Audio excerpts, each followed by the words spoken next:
This is Viva Fry. I'm Dr. Peter McCullough. This is Tom Luongo. This is Chuck Prodnick. This is Alex Kreiner. Hey, this is Brad Wall. This is JP Sears. Hi, this is Frank Peretti. This is Tammy Peterson. This is Danielle Smith. This is James Lindsay. Hey, this is Brett Kissel, and you're listening to the Shaun Newman Podcast. Welcome to the podcast, folks. Happy Monday. How's everybody doing today? First off, I just want to give a shout out to all the companies who came to the S&P Christmas show on Saturday night. I think everybody had a good time. The dueling piano's back in, and I just want to give a huge shout out to all the companies that continue to make having that show possible, and another sellout for the fourth year in a row. And my hat's off to all of them. I hope they enjoyed themselves. I believe they enjoyed themselves. But anytime you put on an event and try and put something on for companies to enjoy, I hope they enjoyed themselves, and hopefully they come back for another year. Regardless, once again, just a big shout out to all the companies and people who came out and enjoyed an evening celebrating Christmas and getting their respective companies together for that. Now, did you know physical gold and silver you can hold in your registered accounts? Silver Gold Bull can help you unlock the potential of your RRSP, TFSA, RRIF, or Kids RESP by adding physical gold and silver to your account. And I keep bringing up the price of silver. As I sit here staring at the charts, $92.85 Canadian. And, if you go back a year, it was $42.38. But let's just go,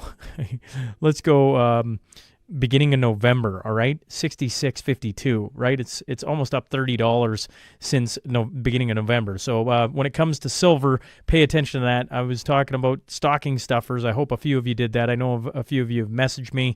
The deadline for the RSP is March 2nd, 2026, and once you've made contributions into it, you can invest it in a physical precious metal at any time, and Silver Gold Bull can help you with all their in-house solutions, whether buying, selling, or storing precious metals. All down in the show notes. You can text or email Grahame for details with any questions you have around investing in precious metals or for feature silver deals exclusively offered to SMP listeners. Just go to silvergoldbull.ca or .com. Bow Valley Credit Union, buying and selling Bitcoin has never been easier. Bow Valley Credit Union has developed the first in Canada Bitcoin gateway. With just a few clicks, you can buy Bitcoin directly from your Bow Valley Credit Union account. Your Bitcoin gateway account is linked to your traditional BVCU bank account, enabling seamless on-ramps and off-ramps between the fiat and Bitcoin. Little tech expertise or knowledge of blockchain required. Visit bowvalleycu.com for more information. Profit River, when it comes to firearms here in Canada, yeah, they're out of Lloydminster, but they ship Canadian-wide. So when you're looking for firearms, look no further than Profit River. You can get in touch with the primary contact for all you listeners, Joel, at smp@profitriver.com. If you're in-store, calling over the phone, online, purchasing anything to do with Profit River, just make sure to use the coupon code SNP. You'll get in for monthly draws, and you just go to profitriver.com and you'll see it all. They are the major retailer of firearms, optics, and accessories, and they serve all of Canada. Carly Clausen, the team over at Windsor Plywood, builders of the podcast studio table. When it comes to wood, these are the folks you want to go see, whether we're talking mantles, decks, windows, doors, sheds, podcast studio tables, among other things. When it comes to character wood, look no further than Windsor Plywood here in Lloydminster. Stop in and see Carly and team today. The Mashspiel is just around the corner, folks. January 17th in Kalmar is just west of Leduc. And we hope to see you fine folks there. It's going to be as we talked about on the Festivus episode, it's going to be a pretty relaxed day. And Lise Merle now joining the crew of Chuck Prodnick and Willie McDonald and Jamie Sinclair, Marty up north, Eva Chipiuk, Twos. It's going to be a fun little day. And if you want tickets, it's down in the show notes, or you can text me. I'll give you the link so you can grab. You can sign up as an individual or a team of four. The Cornerstone Forum returns March 28th at the Westin Calgary Airport. And we just confirmed about a week ago, Larry C. Johnson is going to be along with Martin Armstrong, Tom Luongo, Alex Kreiner, Vince Lanchi, Matt Ehret, Chad Prather, Karen Katowski, Sam Cooper, Tom Bodrovics, 222 minutes. And the early bird tickets are on until December 31st. I keep telling you folks, and I hope you're listening, don't wait. Prices go up January 1. So buy your tickets today. Looking forward to seeing all you fine folks on March 28th. If you're listening or watching on Spotify, Apple, YouTube, Rumble, X, Substack, Facebook, make sure to subscribe. Make sure to leave a review. And if you want to support the podcast, you can also become a paid member on Substack and get some behind-the-scenes stuff. And, for the year in review, which we've recorded now, some of the fine folks got to ask questions and have their questions answered on the podcast. So that's some new things we're working on. And if you're interested in that, check out Substack. We've started releasing the entire show every day on there with some great feedback, I might add, which I'm learning all the time on this side, and that kind of surprised me a little bit. Now, let's get on to that tale of the tape.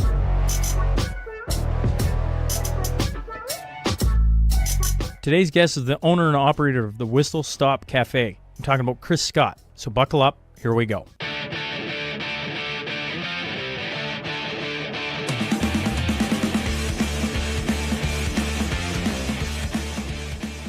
Well, welcome to the Shaun Newman podcast. Today, I'm joined by Chris Scott. Sir, thanks for making some time to do this. I hope the journey here was worth it. Well, yeah, I'm happy to be here. It's been a long time coming. So yeah, thanks for the invite. Yeah, it's long overdue. So here, before we start, every guest who comes gets one of those. What is that? It's the king. I got a story about silver dollars. Thank you.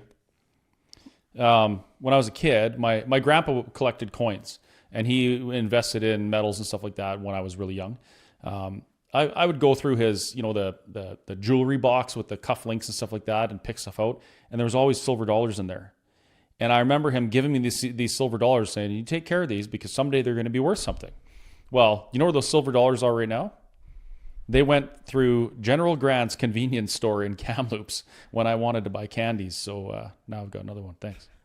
Well, every guest who rolls in here gets a 1 ounce silver coin from Silver Gold Bull.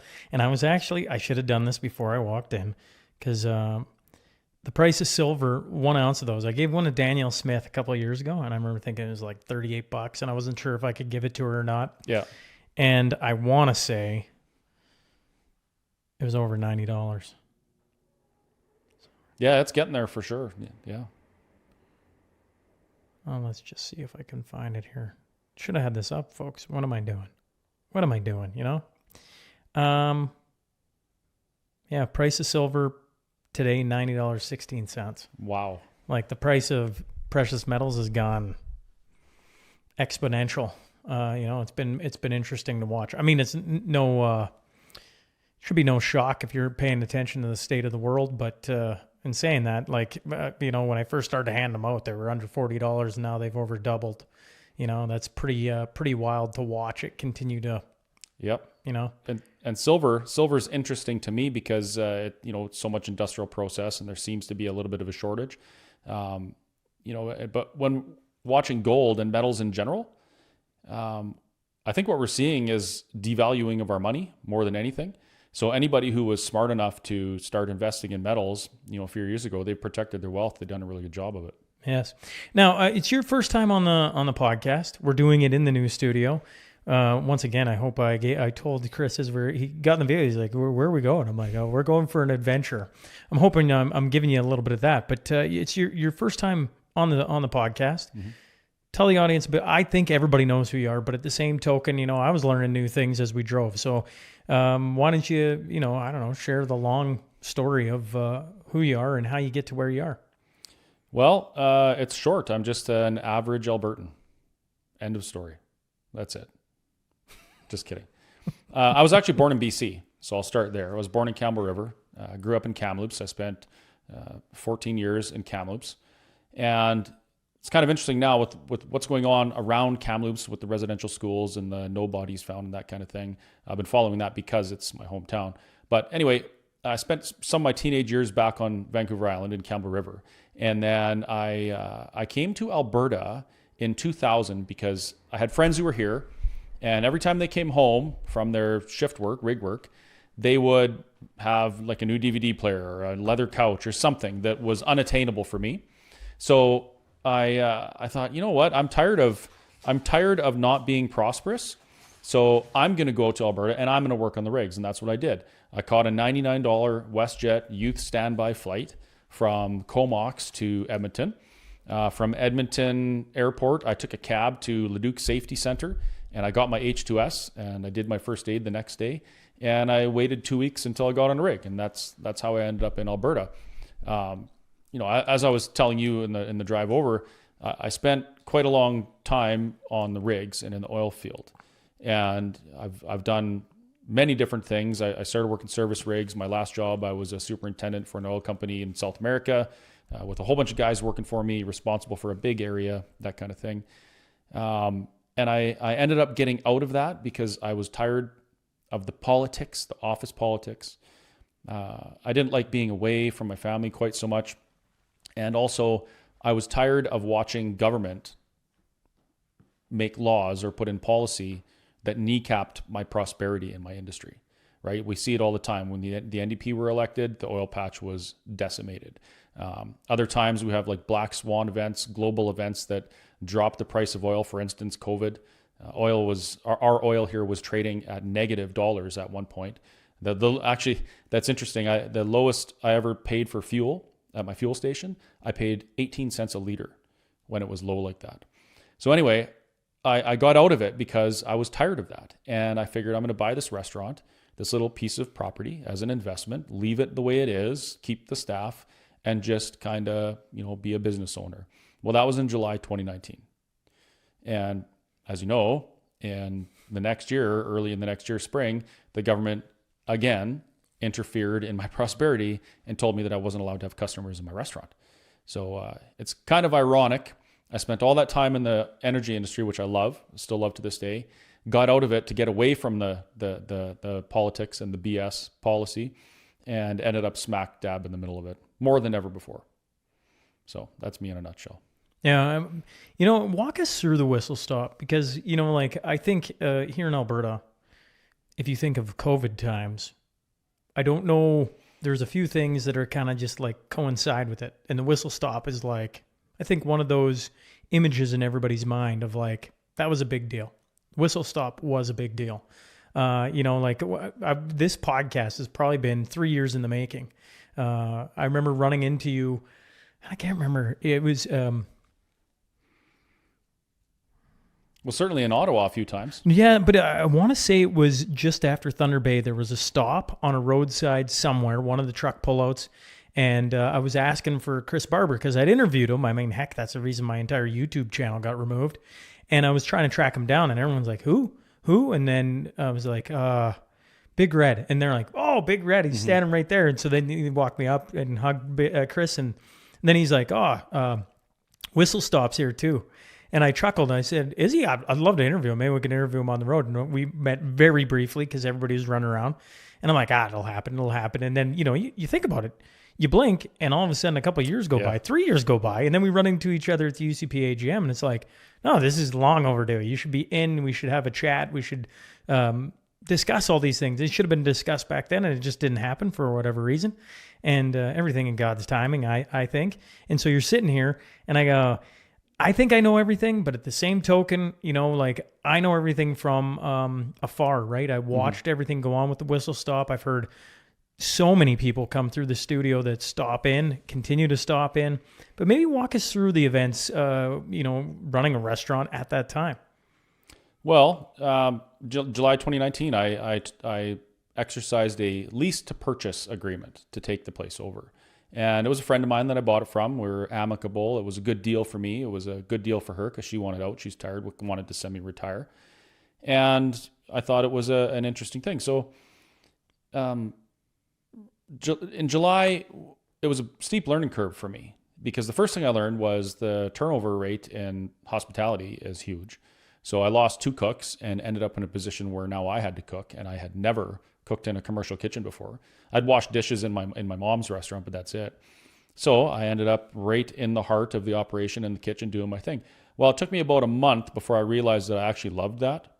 It was awesome to me to make something and serve it to people and watch their faces light up as they enjoyed their meal.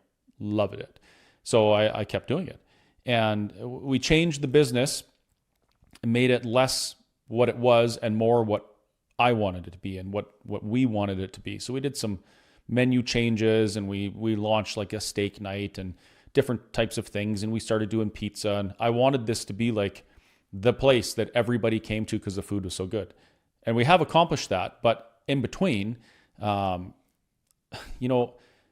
a new operator of a restaurant is expensive. It's a very expensive learning curve. There is a steep tuition to pay because margins in a restaurant are not very big.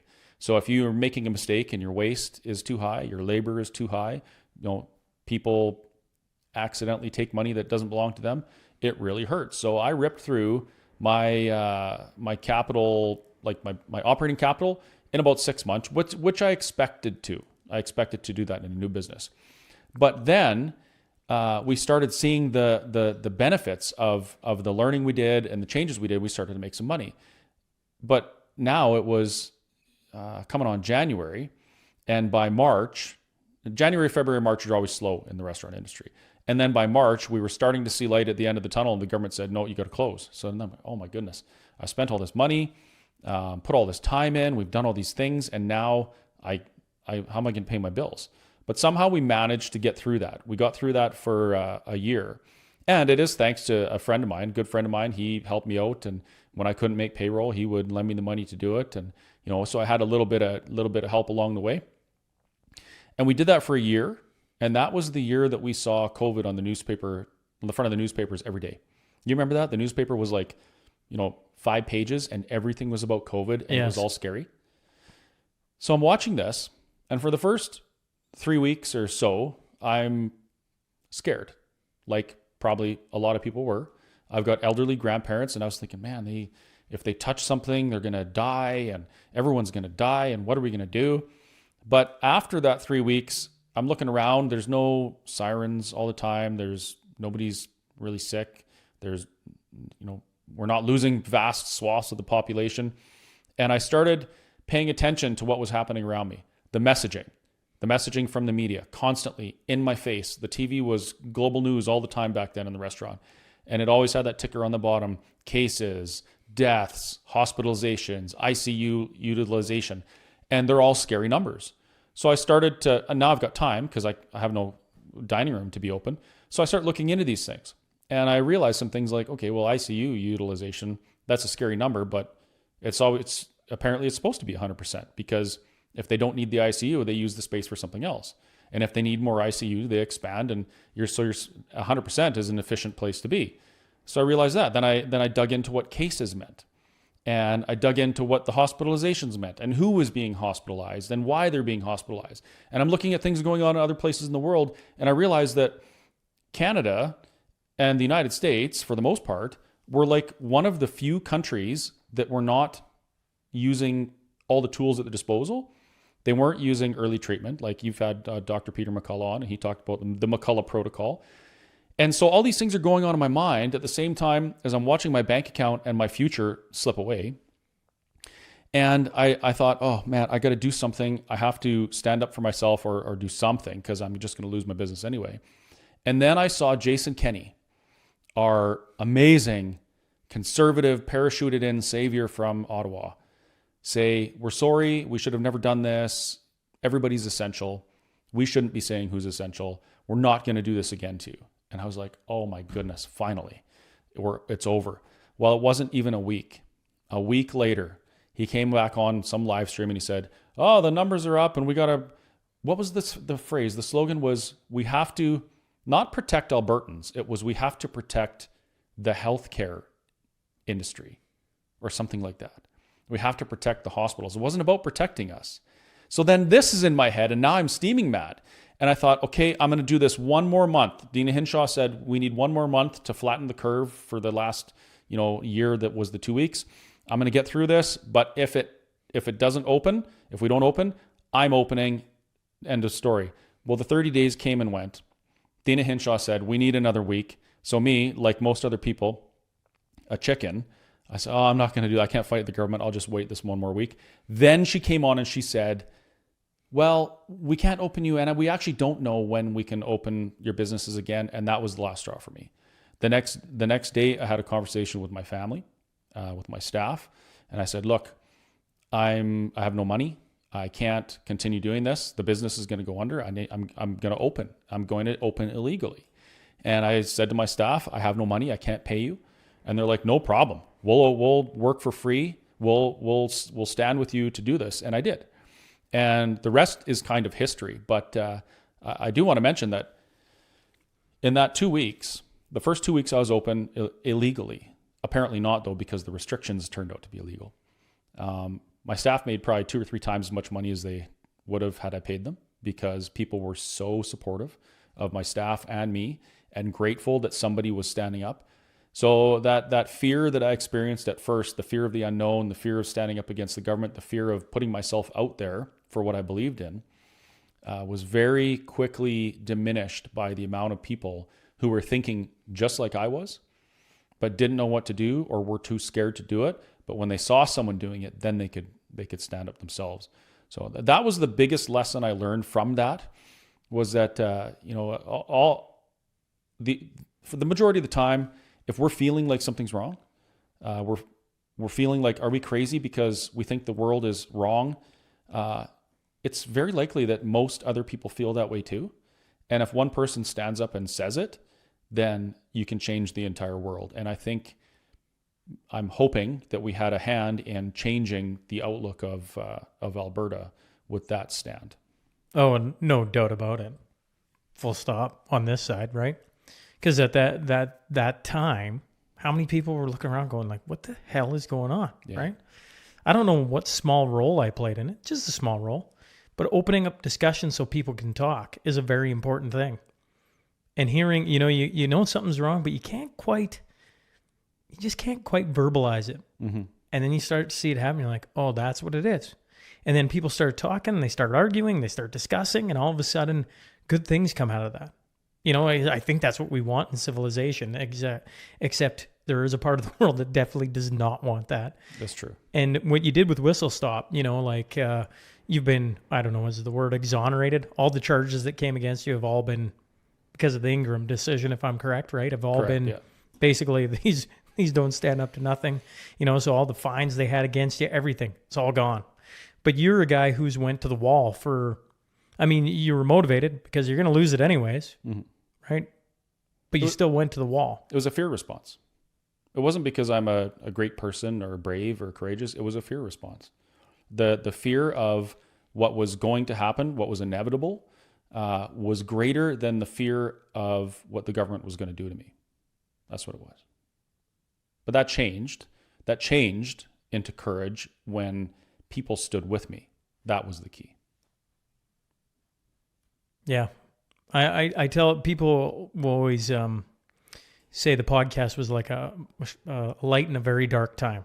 And I chuckle about that because I'm like, the only way the light was getting filled up was all the people telling me that. Mm-hmm. It was one of those, forgive me folks, I didn't grow up in the time of using oil lanterns, but I do get the concept, right? Eventually the oil runs out and it goes off.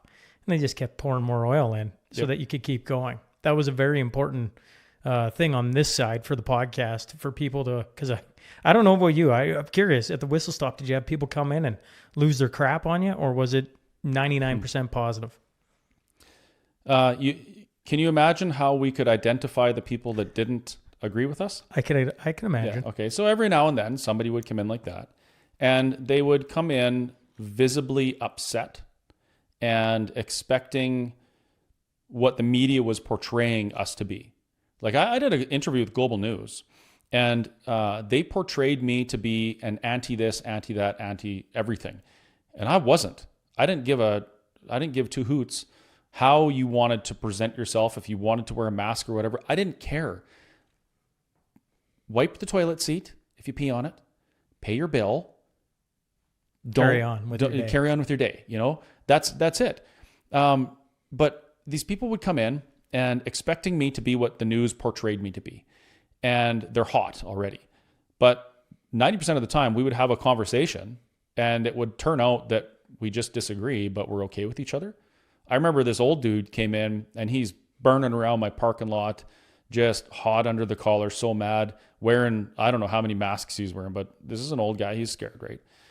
So I went out to the parking lot and I kind of just followed him to the end of my parking lot walking. And eventually he stopped and rolled down his window and he says, "What do you want?" And I said, "Oh, I'm just wondering, why are you here? You're driving around." And he explained why he's mad and that this wasn't a joke and people were dying and this and that. And I said, "You know what? That's not what I'm seeing. I don't think you're seeing it either, but either way, like, what does that have to do with me serving a coffee to someone? And you're here anyway." So we had about a half an hour conversation, and he left not mad anymore. And I've seen him back there, 2 or 3 dozen times since then. So everybody didn't agree. But the ones that bothered to come and have a conversation at least left with a different perspective. And it wasn't that I was the devil. But you mentioned that I was exonerated, I think is the word you said, mostly in the court. I never received an apology from Justice Adam Germain for declaring to the people of Alberta in his verbal explanation of the sentence that I caused immeasurable and irreparable harm to the people of Alberta. A sitting judge said that about me. There was never any evidence submitted to that effect. Even AHS was like surprised that that was being said. So I never received an apology for that. In my trial, not for the contempt charges, AHS admitted that no, I never caused any problems. Nobody got sick. Nobody died. There was never any COVID cases at the Whistle Stop Cafe or that came from the Whistle Stop. However, the news never retracted that I was a super spreader or I was killing people, any of those things.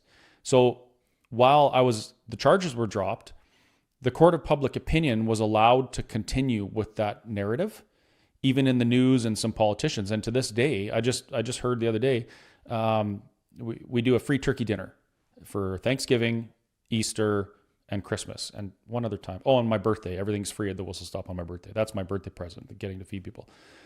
Somebody said to one of my customers, oh, I would never go and support that. He only does that because the court ordered him to. And I'm like, are you kidding me? Like, people still think that about me? People still think that this was all just some ploy to get attention?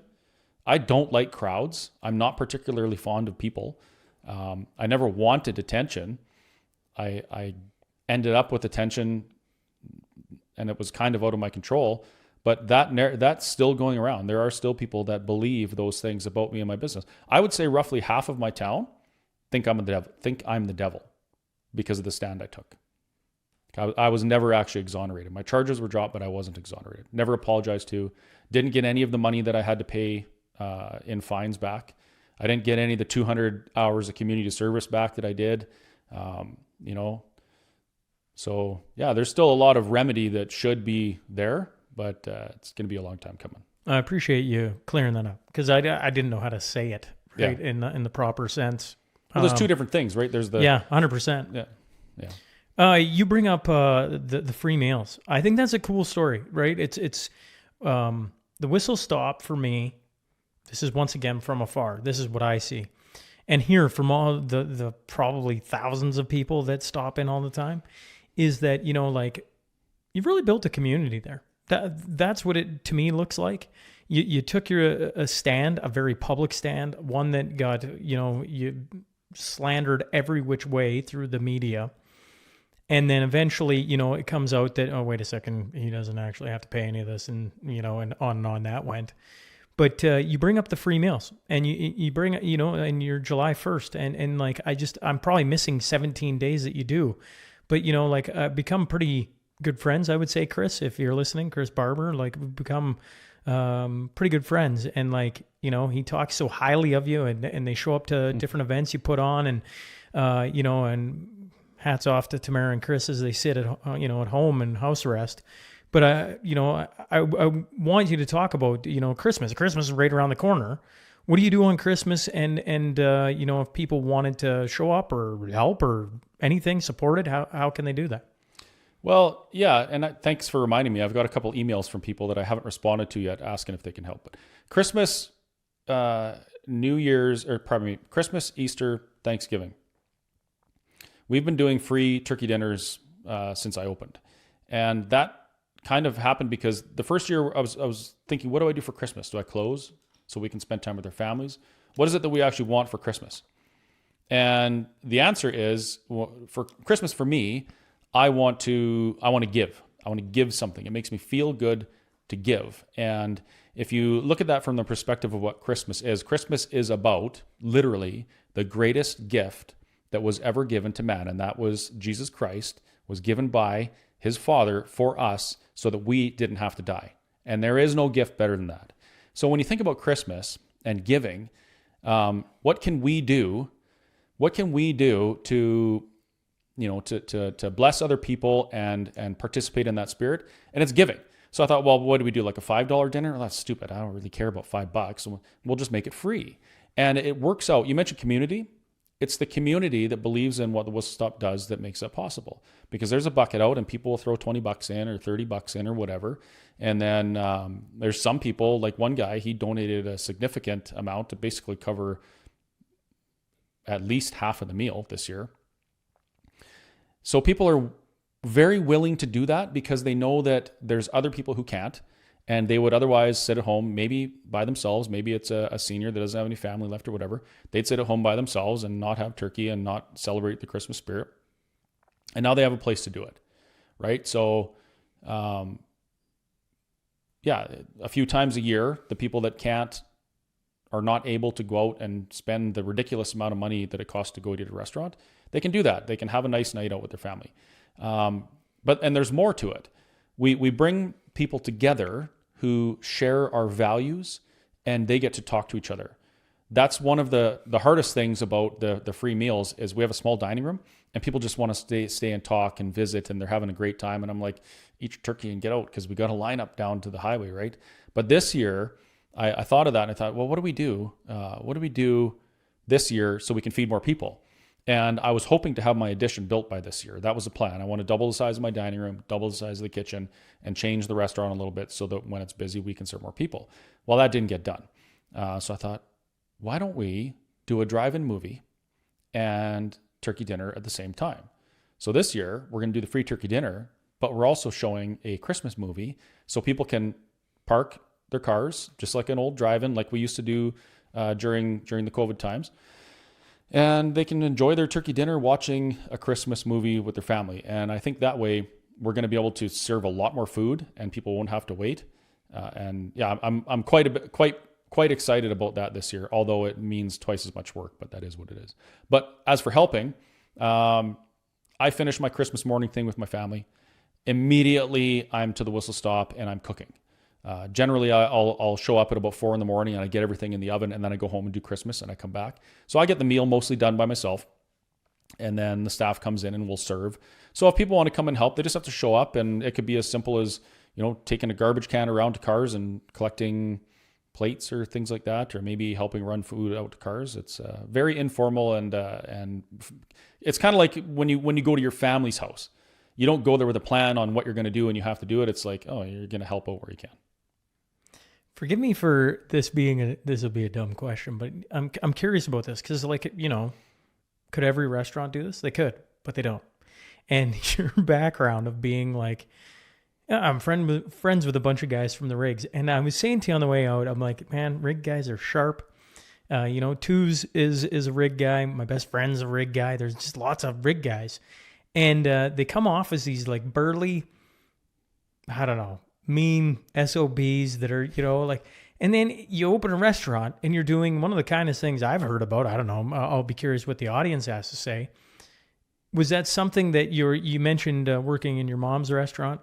Is that something that you learned, or is it something along the way you're like, you know what? You mentioned you like giving back, and especially on Christmas.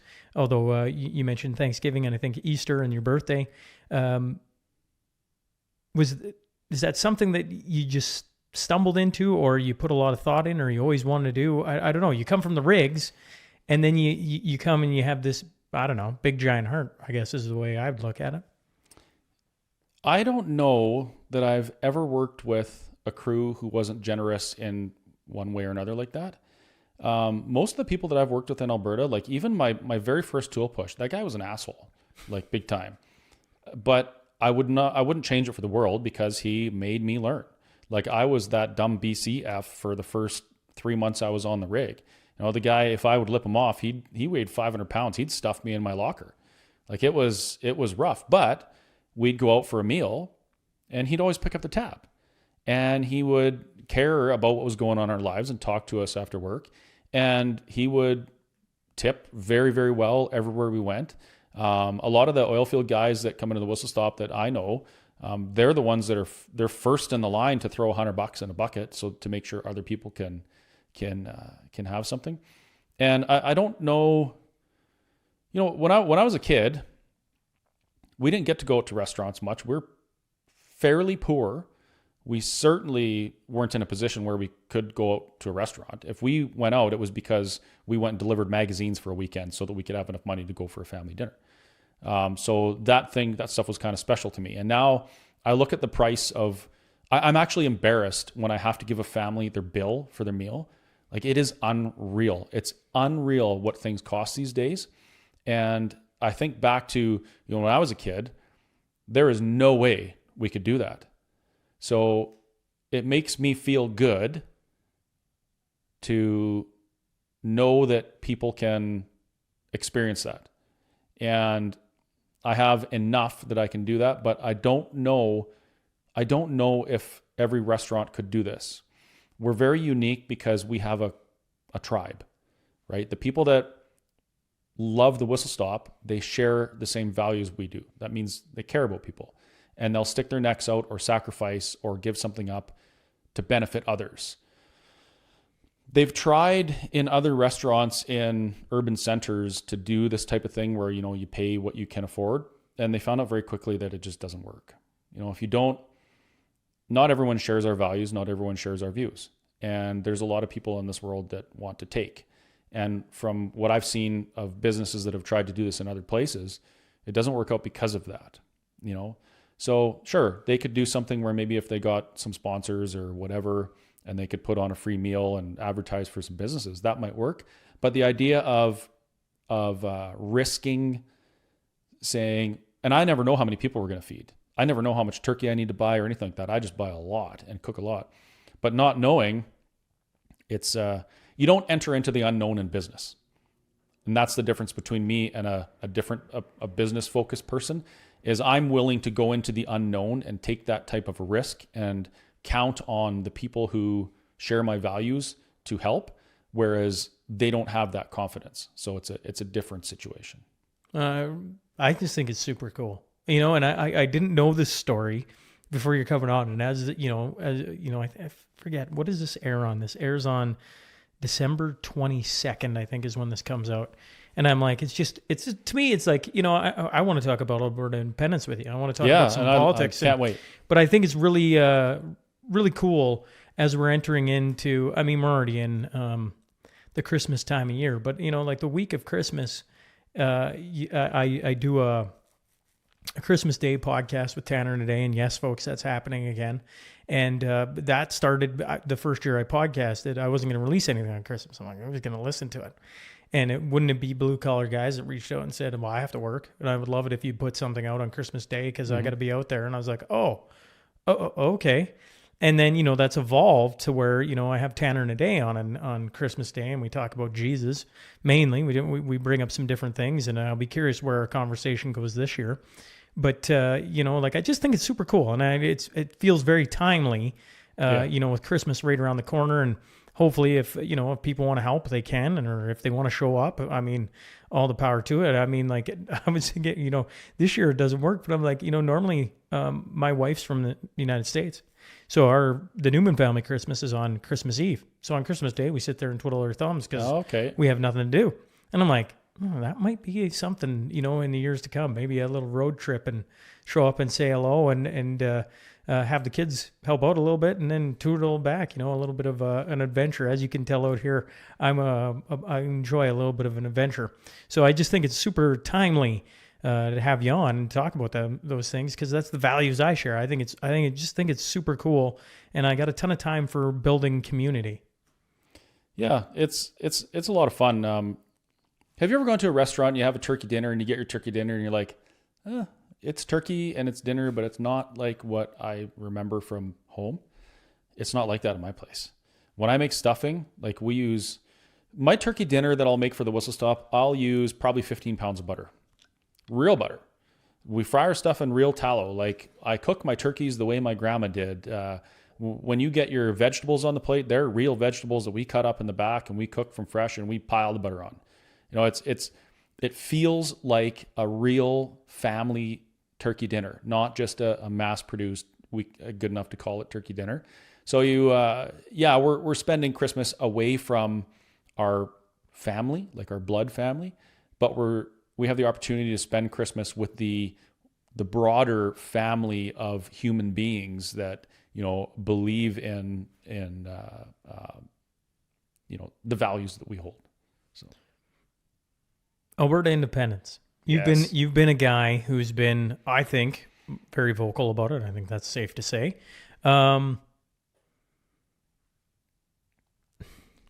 Is it possible? 100%. It's not only possible, it is inevitable. And if you want to know my rationale for that, you can check out my blog. It's at whistlestoptruckstop.ca, which that's ironic that it's .ca, but it was a different time. There's a blog I wrote called Alberta Independence, Necessary and Inevitable. Yes, it's going to happen. And what makes you so certain? It has to. It has to. Look at the history of the world. At what time has a group of people with values so starkly different from their larger, engulfing body not gone their own way? Like it always happens. That's a reason why countries generally get smaller. It's a reason why Czechoslovakia is the Czech Republic and Slovakia. It's a reason why Norway and Sweden split the sheets. You can't. The idea of unity is great. I mean, we can unify on things like freedom, liberties, freedom of religion. We can unify on those things. We can unify on things like we are going to trade and we're not going to put up barriers. But when it comes to trying to unify a group like Central and Eastern Canada with a group like Western Canada, they are incompatible. They cannot be governed under the same rules. We do things different here. We're makers, we're builders, we're survivors. The people that settled this area, they had to deal with what we're dealing with right now with no electricity, no automobiles, no nothing. The East, they were quite civilized, top hats, they beaver fur, everything. And the idea back then was they want the West to be part of the Dominion so that so that the great trade of the prairies could be used to enrich their lives, build up their factories and their places of work, and contribute to their prosperity in every way. That's a paraphrased quote from Clifford Sifton in 1904. So you look at what's happening right now. Alberta, what do we want in Alberta? We want to be left alone. We want to farm. We want to raise our children. We want to be free of the woke ideology that's infiltrating everything. And we want to be able to make laws that govern us ourselves. We can't do that right now. We're taxed without representation. And people will argue, oh no, it's by representation. We elect MPs and they go and they get a voice too. I'm sorry, but it's not true. Even if the West 100% agreed on one thing and we sent all of our MPs to Parliament to try and change something, for instance, maybe we want to change the equalization formula. Maybe we want to change it so that instead of Eastern Canada having 80% of the senators and Western Canada having 20, maybe we want that equaled out. We can't do it. We don't have a big enough voice. We're never effective at changing the laws that govern us. And if you cannot change the laws that govern you in your society, that's not democracy, that's tyranny, right? And tyranny doesn't last because it comes to a point where people realize what they're doing to us isn't right. The federal government right now, they're one MP floor crosser away from having a majority government and passing laws that allow them to look at your mail, to monitor your phones, to direct your internet service provider to shut you off if you talk about something like ivermectin that they don't like. We're one MP away from that. And as an Albertan, it's not just like, hey, we're paying too much taxes, equalization sucks, they're interfering in our industry, they're policy locking our oil. It's like, okay, they're doing all those things and we have no way to change it. And when you come to that realization, you have two choices. You accept the status quo and you agree to live as a subject under tyranny, or you stand up and you say enough is enough. And I chose to say enough is enough. Well, there's a third option that a lot of people are talking about, and that's leaving. Right? Yeah, there is that. There's a ton of people that are just, they don't want the fight anymore. They see it. They've been through COVID or whatever iteration in whatever time frame, and they're just like, Canada's broken. And they're, actually, I got my year in review coming up that we do. We did the first one last year, and we're going to do it again. First podcast guest I had on, Ken Rutherford's coming back on. And one of the questions we're asked is whether or not an individual goes, I just don't know if I should stay anymore. Like, I don't get this country anymore. It just feels like it's broke beyond belief. All the values that I hold, and I'm told that I'm a, I don't know, right-wing crackpot for thinking them, and on and on. All the phobes, yeah. If you were talking to the people that are on the fence of maybe I should just go, what would you say to them about staying and having Alberta find its own way? I don't blame them. I don't blame them at all, and I'm not gonna say it hasn't crossed my mind. But here's my thought on that. Canada has always been the new frontier of freedom. That's what it was. People literally gave up their comfortable life as aristocrats in England. My family was one of them, and they came here with nothing, and they lived in a granary for years while they broke the land by hand. Like, that's what these people did. And they did it because of freedom. Where in the world can you go right now that is free of the impending removals of freedom that we see in the West? There is nowhere.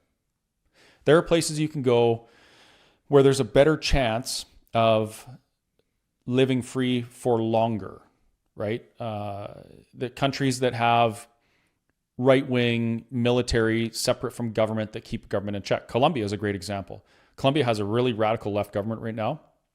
Their military is apart from the government. They're very right-wing, and if the government gets too crazy, the military just says, you're not the government anymore. There's a coup, and they take over, and they administer, and they have another election. So there's countries like that. But that's not all roses either. That's always messy. El Salvador. People are moving to El Salvador because it's beautiful there. They have great health care if you have insurance. They have their crime rate's lower than ours. Bukele crime rate is very low because they don't mess around, and that is a double-edged sword as well. Because if you ever find yourself on the wrong side or you have to protest something's going on, it may not go well for you. So to the people that are considering leaving, I would just say, I understand why, but ask yourself if there's anywhere you can go that you're guaranteed to be free. The only way that we're going to guarantee our freedom is if we take it, right? We have to make a sacrifice, and we have to pay a currency for freedom. Mitch Sylvester, he says this excellent. There's people that fought for freedom, and the currency they paid for that freedom was their blood. That's what bought our freedom, was blood. Whether you're talking about our freedom in this country or our freedom in the afterlife, both currencies, blood. And we have an opportunity right now to pay for the freedom that we could have in an independent Alberta with our time. We can give up. Mitch asks for 10 days a year.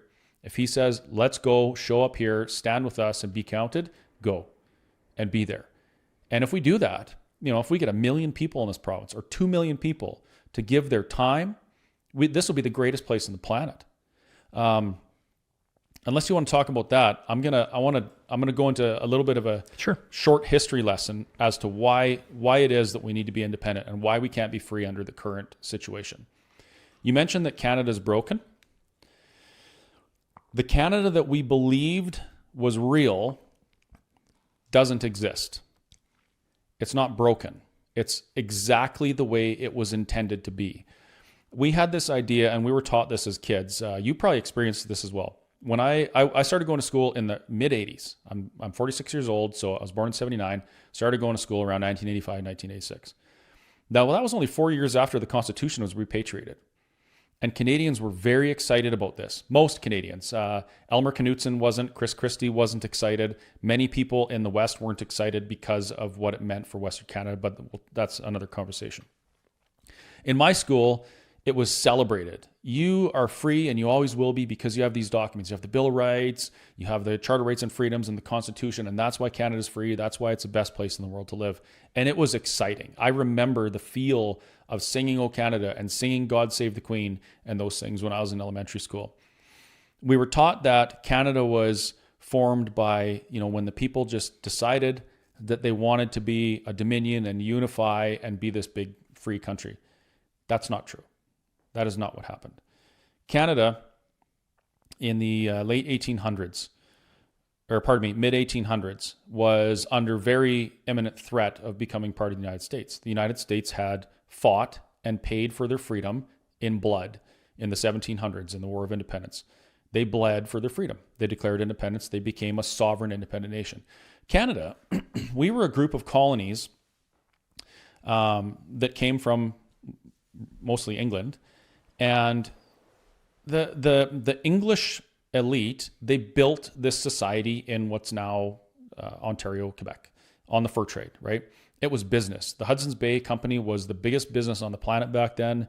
There was money for anyone who could participate, and there was a lot of money for the crown. This was a very significant business interest for the Empire of England, much like a lot of other places were. India, the Philippines, all sorts of places around the world were. The English had colonies there in which they installed governors to manage the colony and make sure that the resources were available to the Empire of England. Canada was no different. But there became this threat that the United States was going to take the lands that England was using to fuel their industry for the resource. You remember the 54-40 fight, right? The United States wanted to have the border like up near Edmonton. And so what happened was there was a group of the original Laurentian elite, but it was before Laurier. John A. Macdonald, George Etienne Cartier, and a few others. They were statesmen of the day, and the conversation, in my mind, would be kind of like this: hey, England, we need to do something, otherwise our colonies in the West are going to be absorbed by America, and you're going to lose them.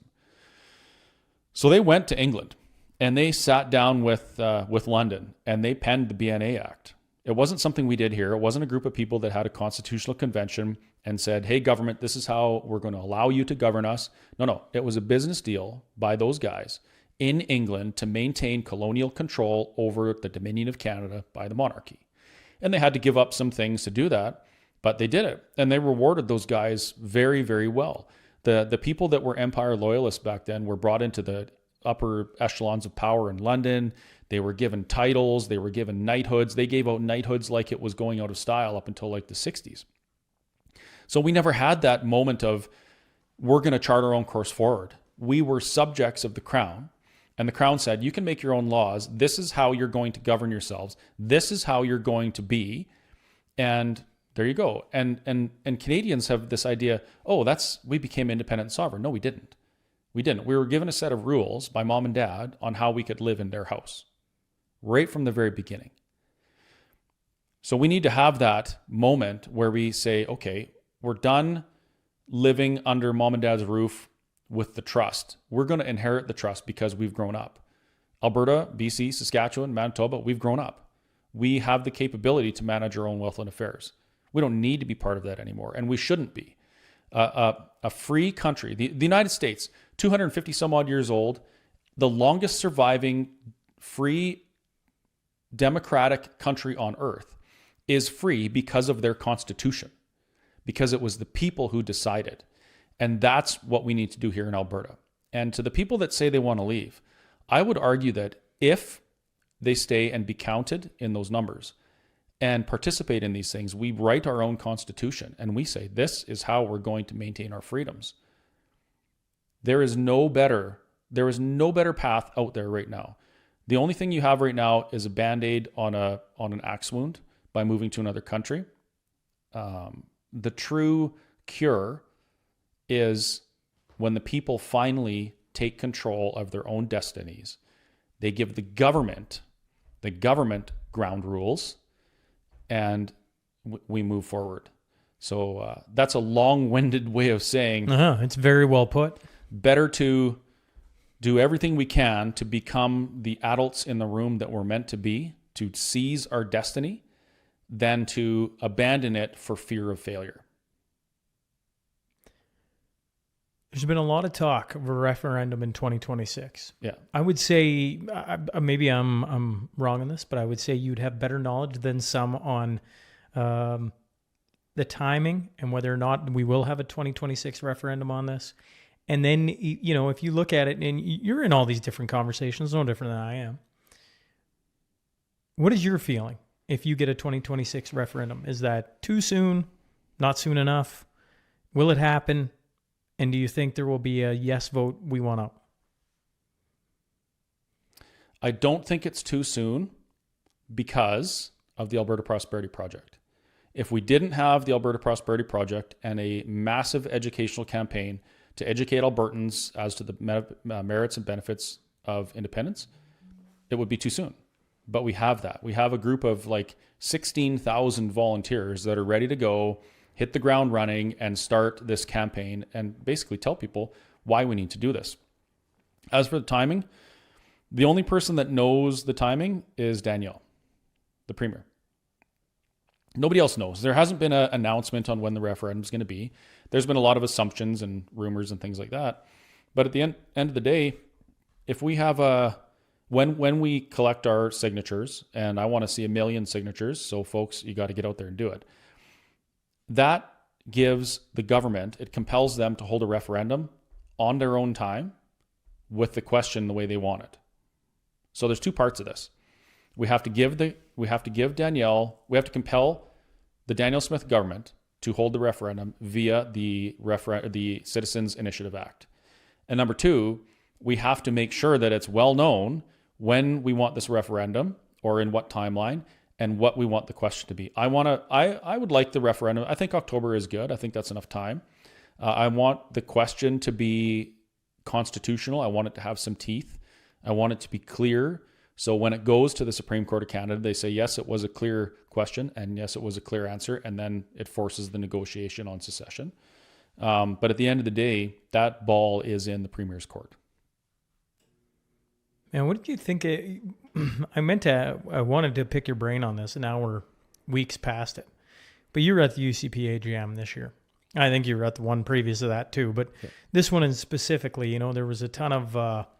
I had a ton of questions on the booing, and I chuckled about it because I'm personally, I can't speak for any politician, but like as a member sitting there, I'm like, people are engaged.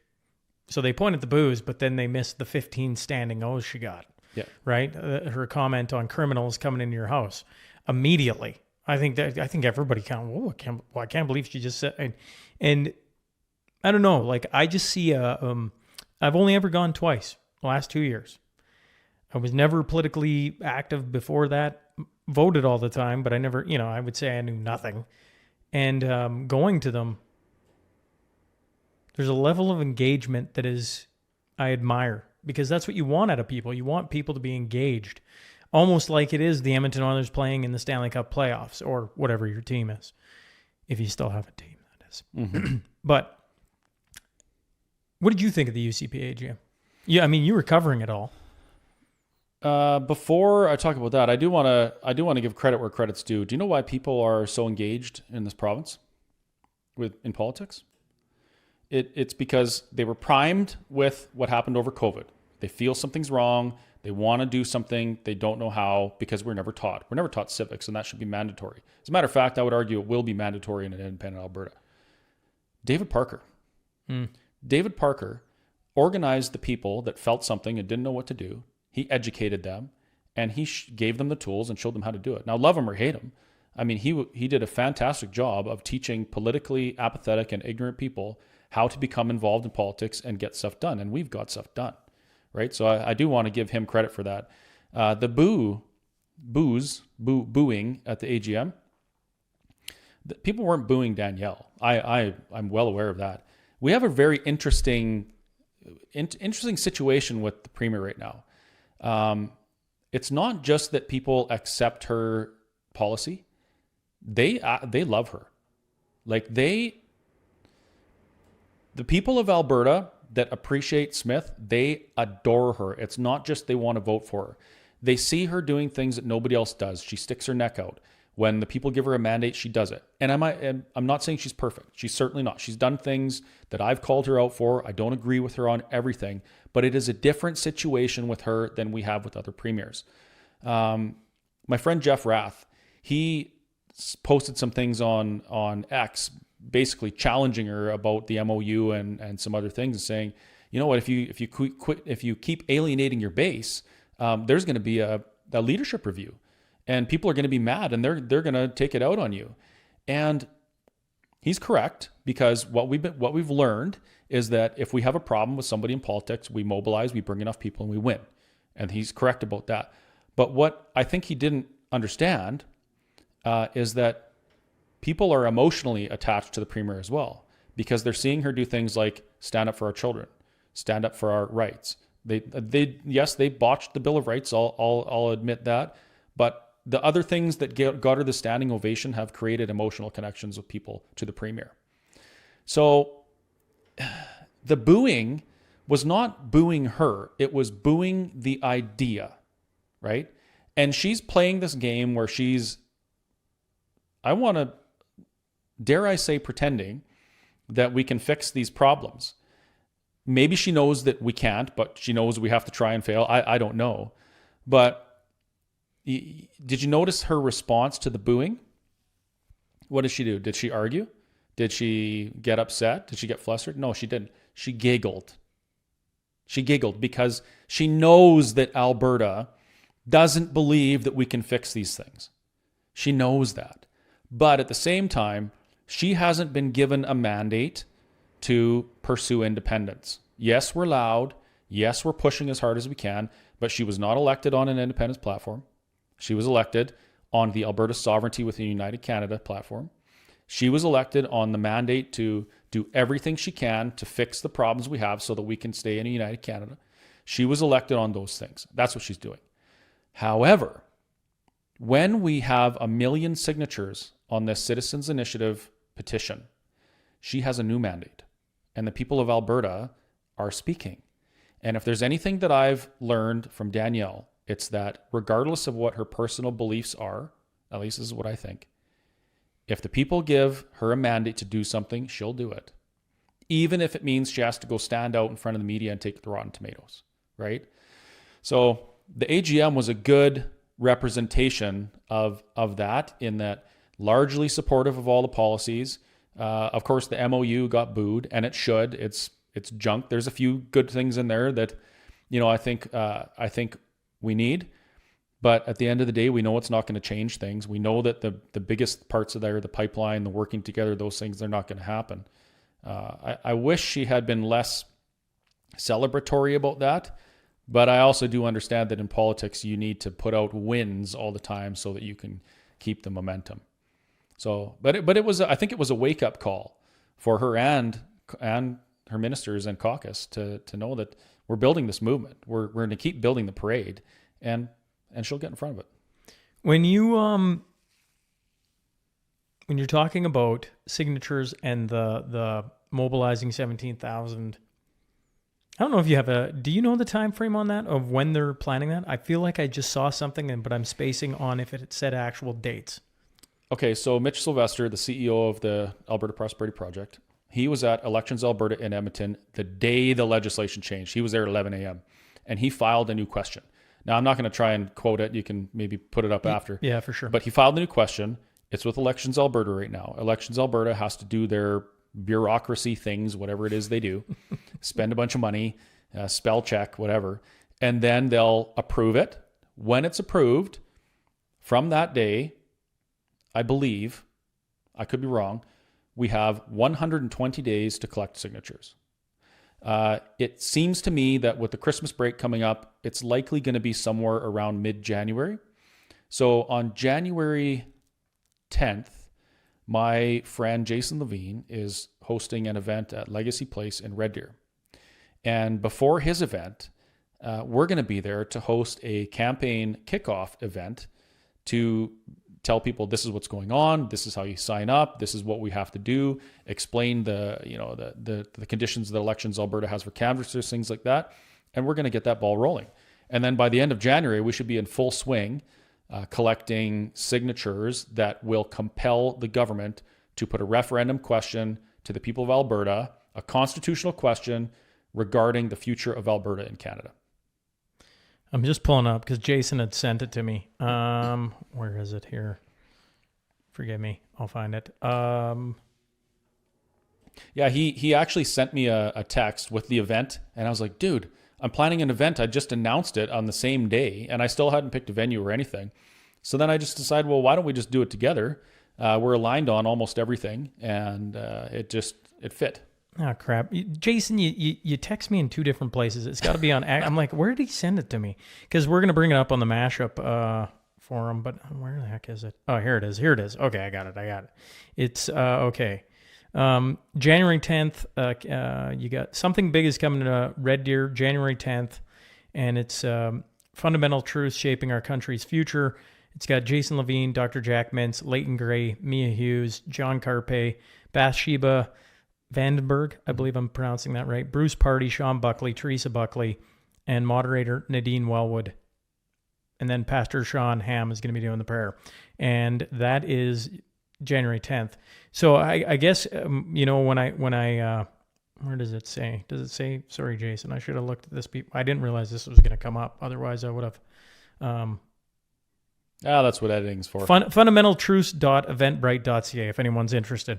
I just think of it if you got 120 days and you got somebody listening to the show that is fully on Alberta and wants to help, but isn't a part of APP and doesn't get that email. It's like, well, how can they help? What they should be paying attention to? Because I've been following it along very, very closely, as I'm sure a ton of Albertans and others are. Just like, where is this at? Is this actually going to happen? Are they actually going to get to mobilize and see how many signatures they can collect?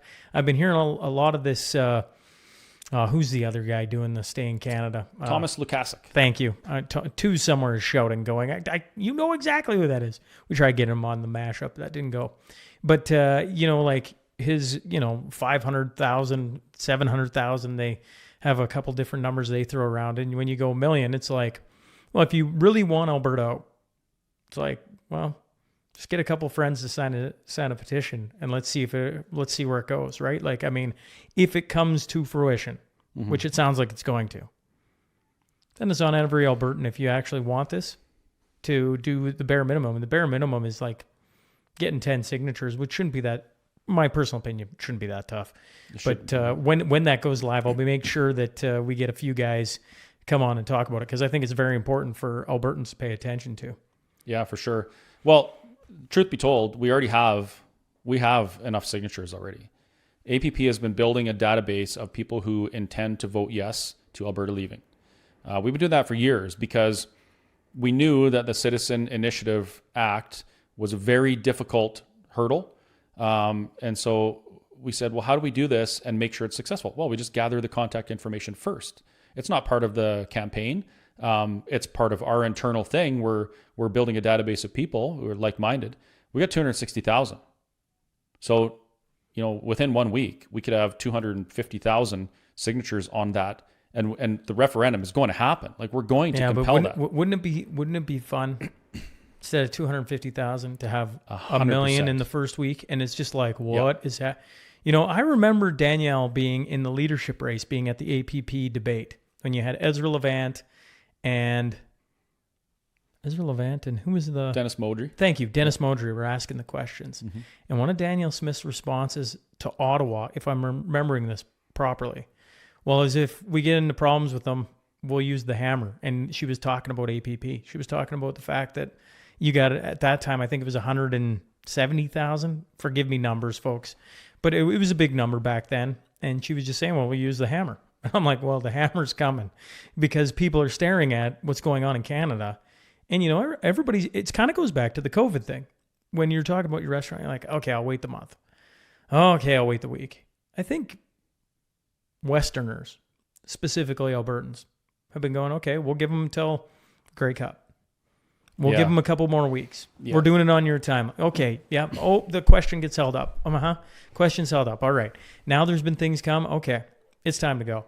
And I'm curious when it gets released, like how quickly the number grows, right? Because in my brain, and I assume you would agree with this, but feel free to argue, it's like one of two things is going to happen. It's either going to be like nothing happens, or it's going to go to the moon because people actually do want out of this thing. And I think a lot of people do. Everywhere I go, people, whether they know this much or they're like you and have, in my opinion, Chris, you have an extensive knowledge of it. it's like wherever they fall on that, they're all like, it's just time to go, right? Like, I mean, we can sit here and discuss, and maybe Pierre gets in and maybe a few things are slowing down, but they're all looking at it and going, we just want out. We just, yep. And mainstream and the liberal left can yell at you all you want. It's like, we've already been through COVID. Don't really care. You yell as much, you call us, whatever you want to call us. We're all good with it. Can we just have our question? And then, when that happens, I'm going to be very curious on how quickly the number goes, right? Because I don't think Lukaszuk had to, there was a whole bunch of things come out of whether they were stopping in old folks' homes and busing people and a bunch of different things. I'm like, the difference of what you're dealing with here is people are going to put fuel in their own tanks and they're going to go and do it. That's what I think. I could be wrong. No, you're 100% right. Look what happened when Mark Carney was elected, right? There's this massive revival campaign that Pierre Poilievre led.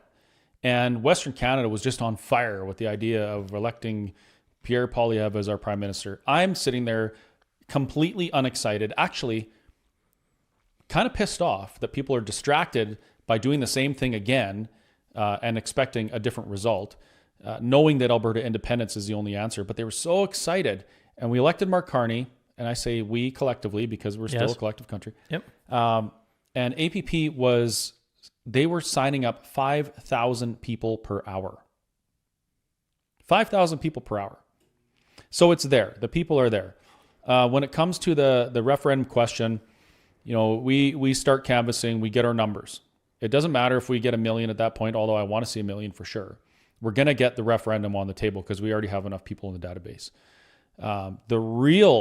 The real fight then becomes from the time we start, or from the time our signatures are verified and the government is compelled to have the referendum to the time we have the referendum. That's when the real work starts. That's when we need to be going everywhere. No rest. Educating people why they need to vote yes to leave. Like, do you want to have 30% more money in your bank account? That's a pretty straightforward question. Yes. And yeah, I mean, who doesn't want that? That's not a conservative thing. That is a human being thing. 30% more income. What can you do for your family? What can you do for your community? What can you do for your church? Like, it's obvious.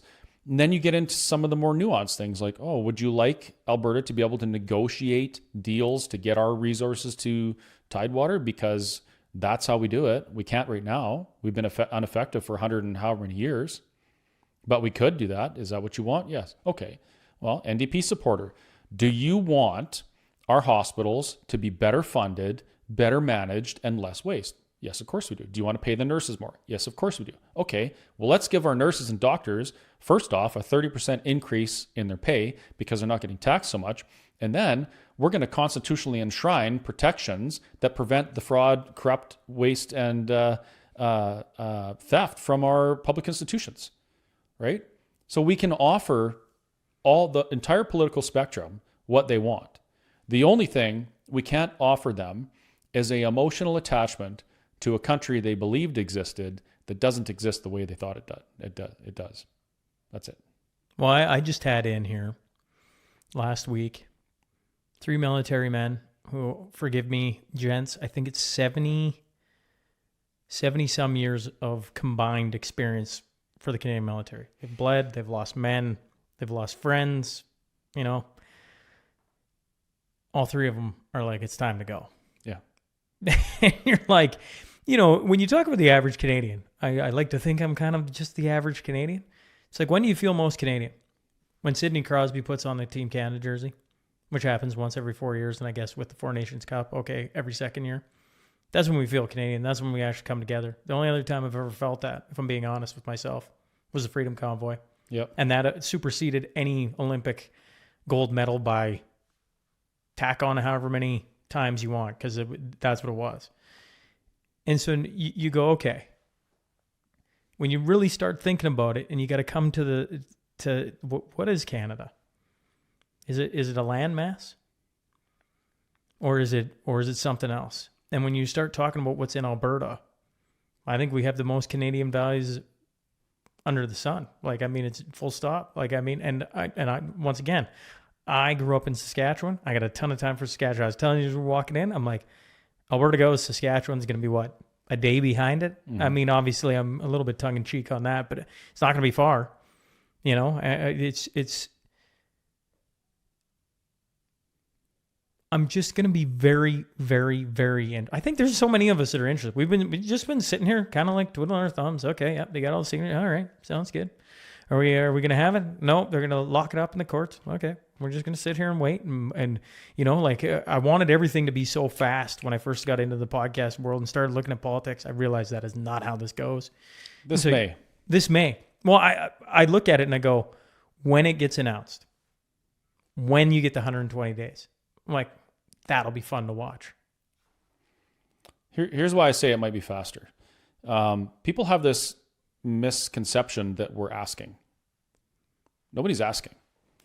Like, when we have 1 million or 2 million signatures or a successful referendum, we're not asking Canada. There's a common misconception that it'll never happen because the Constitution needs an amendment. No, it doesn't. It needs an amendment after, and that's none of Alberta's business. We don't want to be under that Constitution. We want a new Constitution. As a matter of fact, the old question that Alberta Prosperity Project put forward that ended up in court, it was ruled unconstitutional, not because we can't ask the question, but because the Citizen Initiative Act stated that we could only put a question forward if it was constitutional. Well, that makes no sense. Because if we put a question forward, maybe we want to put a question forward that says we want to change the Constitution or remove something from the Constitution or whatever. It doesn't matter what it is. That in itself is unconstitutional. Justice Feasby, who, by the way, is also the presiding judge over my class action lawsuit against the Alberta government for what they did to businesses, he ruled saying the question is unconstitutional because the Constitution Act 1982 guarantees each Canadian the Charter of Rights and Freedoms. But the reality is it doesn't, because the government can say, Section 1, we need to take your rights away, like we saw during COVID. But regardless, it says it guarantees the Charter of Rights and Freedoms.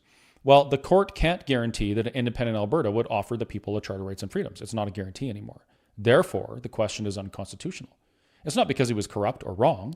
He was correct and accurate in his interpretation of the law. He did a fantastic job, and he said that it was unconstitutional. That's why Bill 14 was changed, because the government realize and recognize that if the will of the people is to ask a question that's unconstitutional, it's not up to us to tell them they can't ask the question. It's up to them. The Constitution should be up to the people. That's how that happened. But the other part of it is, right now we're pursuing the legal pathway as laid out by the Supreme Court in 1998 or 2000, the Clarity Act. So they looked at the referendum Quebec had, and the question was, can a province unilaterally declare independence according to our laws and Constitution, the Constitution, supreme law of Canada? And they came back and said no. But what they can do is, if there's a democratically asked question, and it's clear, and the answer is clear, that triggers negotiations with the federal government that may result in secession. That's how the wording is. So we're pursuing that. We're going to go down that path. And if it turns out that the federal government puts out a bunch of roadblocks or tries to change the law, which Mark Carney wants to do, he wants to remove the notwithstanding clause from the Constitution. He wants to change it so that there is no legal pathway to secession, because this is $1 trillion mistake for Carney and his Liberal government. They want to change those things. But when you have 2 million people in a province that say we're leaving, it's not up to the person you're leaving anymore. And when I say we, the Alberta Prosperity Project has been in direct communication with the United States, the State Department, keeping them updated on what's going on with Alberta, why we want to leave, how we could work together after, those types of things. And one of the questions was, if Alberta leaves, if Alberta declares independence, will the United States recognize? And their answer, because they're a freedom-loving, democracy-respecting nation, is of course we would recognize you. And as a matter of fact, Canada should. Canada was the first country to recognize Kosovo as an independent state when they declared independence, when nobody else would, right? So sure, Clarity Act, whatever. If that works, great. We part ways amicably. If it doesn't, I will be happy to be one of those 56 or 100 people that sign an Alberta Declaration of Independence that says we are no longer under the thumb of Ottawa and we are an independent nation. If there's 2 million signatures and the United States recognizes that sovereign nation, it is over. And then Canada has to decide what they're going to do with their constitution and the missing 15% of their GDP and $400 billion of the CPP, and, you know, those types of things. So we're not asking. I guess I had one final question I wanted to pick your brain on, because you're a guy who talks to a lot of people. I thought you were going to say talks a lot. You know, when you look at the state of Canada, you know, you could look at all the different bills. You've rattled off a ton today already. Is there a thing that deeply concerns you right now with the state of Canada you're like paying attention to? Yes. Democracy is concerning. Democracy is not the fastest path to communism, but it is the easiest. If you convince a group of people that they have to vote for their own destruction, they will. And we have been. We have been electing politicians that have been passing laws that threaten our futures. We've been doing it for decades. Sometimes we do it without knowing. Sometimes we do it knowingly. Sometimes we even vote for the lesser of two evils, right? We shouldn't be voting for evil at all. And if your only choices are evil or evil, then you remove yourself from the choice. And that's what Alberta's doing. So I am very, very concerned as to the trajectory Canada's on. I wrote about this in my blog as well. I describe it as a managed decline of a nation with the goal of building back better. How do you build back if you don't first destroy? All indicators, economic, social, moral indicators of Canada are pointing straight down. Same thing happened in Venezuela. People thought it couldn't happen to them. And same thing happened to the Roman Empire. Same thing happened to the Babylonian Empire, all across history. So, you know, these bills that are being passed right now, they threaten us with fines or jail for speaking our beliefs. Now, I know that there's some speech that's offensive to some people. I know there's people that say things that people don't want to hear, but I would never say that they should be silenced because I want to know who those people are. I want to know. And if there's a problem with government or policy, I want to be able to say it. Right now, we have a government that's talking about passing legislation in Bill C-9 that would make it potentially a finable or jailable offense for reading out of your Bible, because Leviticus and Deuteronomy in the Bible have been declared as hate speech by courts. So now the government's telling me that I can't, I might not be able to share the gospel of Jesus Christ because it might be offensive to someone. They arrest people in the UK for publicly praying silently. And when you start going down that slope, there is no return, because if you start silencing voices, look what happened during COVID. We tried to put out information that said, hey, this will save lives. Other countries are doing it.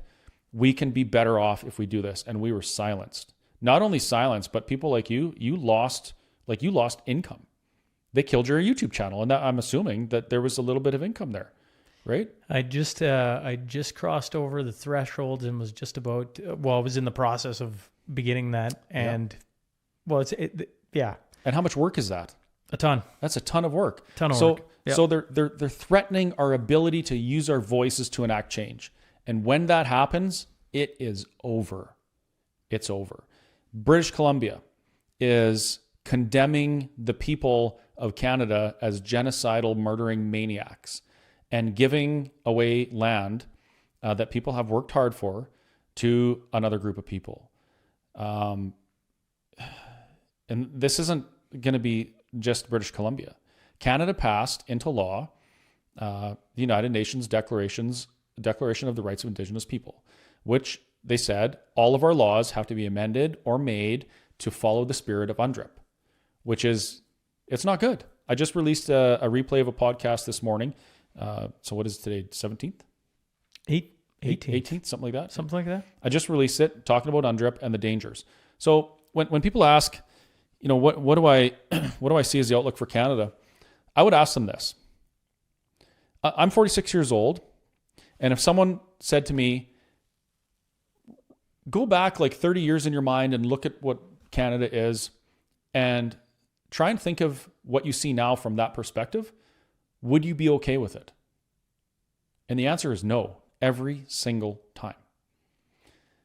So something has to be done, and something is being done. We're going to do it. It's inevitable. Appreciate you making some time for me today and making the travel here and everything else. It's been long overdue, but it was well worth the wait. I appreciate you coming in studio today and sitting across from me and sharing some thoughts on not only what you're doing with your business, Chris. I just think it's super cool. And then you got some very coherent thoughts when it comes to Alberta or just the history of Canada. And I appreciate you sitting across from me and doing this. My pleasure. I certainly appreciate the invite. So